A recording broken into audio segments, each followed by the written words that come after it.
Dear kids, hope you're well. And today we are going to learn EE word family list. আমরা EE word family তে কিভাবে নতুন word build up করতে পারি, কিভাবে আমরা মিনিংটা বুঝতে পারি সেটা নিয়ে আমরা আজকে আলোচনা করব। সো EE এটা হলো দীর্ঘ ই, যেটা এই উচ্চারণটা আমরা করব ই ই, অর্থাৎ ব ব ব ব ই বি, ব ই বি, স ই সি, ঠ ই tree, থ্র E three.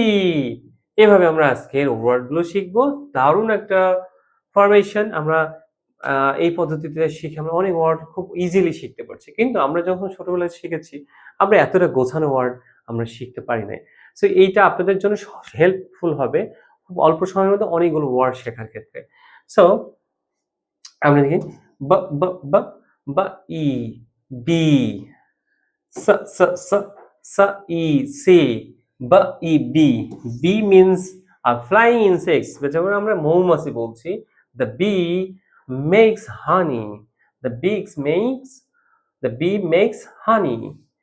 Sa sa sa sa e see, see. To look. See means to look. I can see the sun. TRR. Tree means a big plant. Big plant. The tree is tall. আমরা যে sentence build up করি তাহলে the tree is tall. THR. তো আমরা এটাকে three বলবো আমরা, three. R three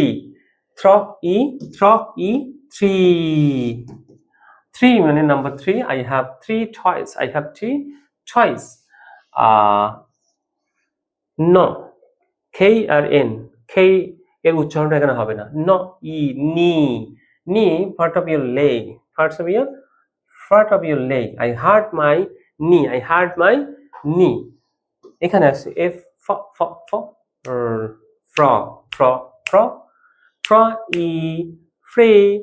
free. Not costing money. The toy is free. Free means not costing money. Flee means to run away. And the deer will flee. Deer means হরিণটা পলায়ন করেছে। Okay.